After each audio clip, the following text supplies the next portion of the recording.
Shalom and welcome to the series 40 days and 40 revelations. और आज 19वें दिन हम मनन करने वाले हैं इस बात पर जब यीशु मसीह ने कहा तुम स्वर्ग में धन इकट्ठा करो।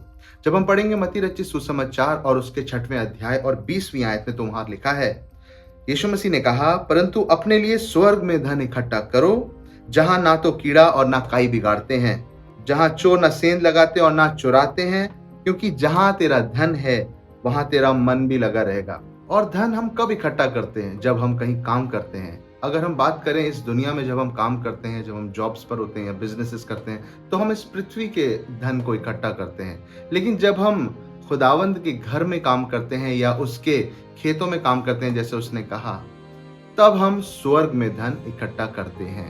जब हम उसका काम करते हैं, जब हम उसके खेतों में काम करते हैं, जब हम किंगडम में जॉब करते हैं, जब हम उसके राज्य में काम करते हैं, तब हम स्वर्ग में धन इकट्ठा करते हैं। और लास्ट संडे जब हम बात कर रहे थे कि ये धन असल में है क्या, और जब हम पढ़ रहे थे, यीशु मसीह ने कहा कि तुम पृथ्वी के नमक हो। और उस समय नमक जो था वो सोल्जर्स को सैलरीज के रूप में दिया जाता था, तो नमक भी एक तरीके का धन हुआ करता था। और यीशु मसीह ने कहा तुम पृथ्वी के धन हो, तुम पृथ्वी के नमक हो, तुम पृथ्वी के अधिकारी हो, और इसके एसेट्स तुम ही लोग हो। जितने भी मनुष्य जाति को मैंने इस पृथ्वी पर रखा, अधिकारी होने के लिए रखा, इस पृथ्वी के धन और एसेट्स होने के लिए रखा था। तुम इसके सबसे कीमती पोजेशंस हो। और अगर हम कहें कि ये काम तो प्रीस्ट्स का है, ये काम पासवानों का है, ये काम पास्टर्स का है, तो याद रखिए मेरे प्रियो, रेवलेशन चैप्टर 1 वर्स 6 में लिखा है कि मैंने तुमको, जितने भी विश्वासी हैं, तुमको एक राज्य और पद अधिकारी याजकों का समाज बनाया है।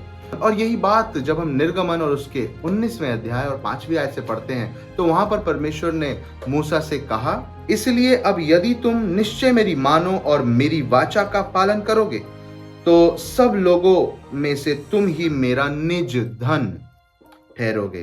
क्या लिखा है? तुम ही मेरा निज धन ठहरोगे।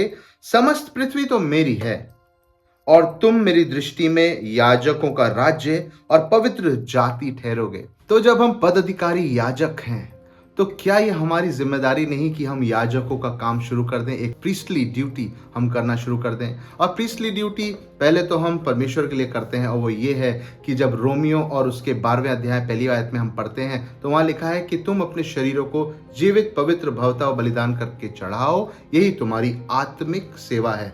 हमको सेवा करनी है, हमको स्वर्ग में धन इकट्ठा करना है। और स्वर्ग में जो धन इकट्ठा होता है वो असल में आपके डिसाइपल्स, आपके चेले होते हैं।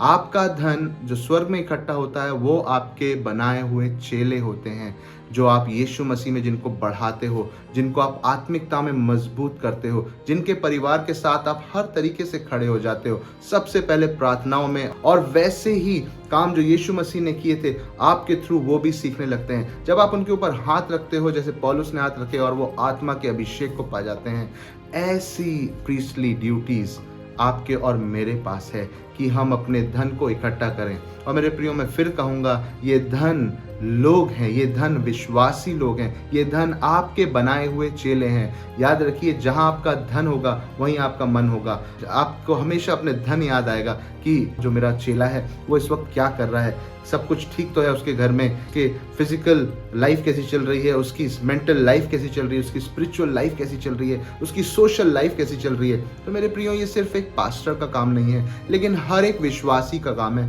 क्योंकि हमको प्रभु ने कहा कि तुम ही पद अधिकारी याजकों का समाज हो और परमेश्वर का निज धन हो।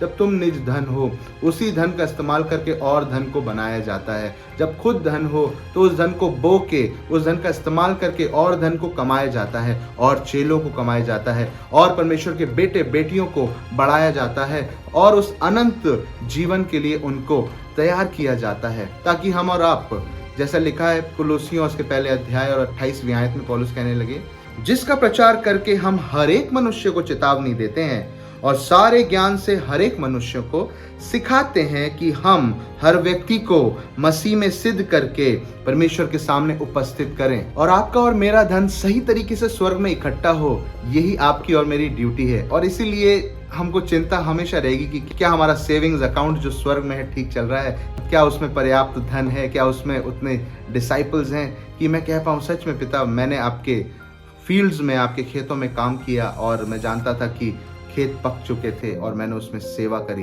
क्योंकि आपने कहा था कि तुम पदाधिकारी याजकों का समाज हो और तुम ही राज्य हो। तो मैंने अपने उन कामों को किया जो आपने मुझसे कहा था, जो आपने मुझसे वाचा बांधी थी, और आपने कहा था कि तू मेरा निज धन है। और जो बात आपने कही थी, जहां तेरा धन है वहां तेरा मन भी लगा रहेगा। हाँ तो पिता, मैंने अपना मन स्वर्गीय धन पर लगाया है, जो कि आपके वो बेटे बेटियां हैं जिनको मैं आपके करीब लाया। और अंत में मैं यही कहूंगा कि जैसे यीशु मसीह ने कहा कि मैं सेवा करवाने नहीं लेकिन करने के लिए आया हूं, और ऐसे ही आज हमको भी कहना है कि मैं सेवा करवाने नहीं लेकिन करने के लिए आया हूं, अपने परमेश्वर पिता की, लोगों की और उसके राज्य की। परमेश्वर आपको आशीष दे। हम कल मिलते हैं।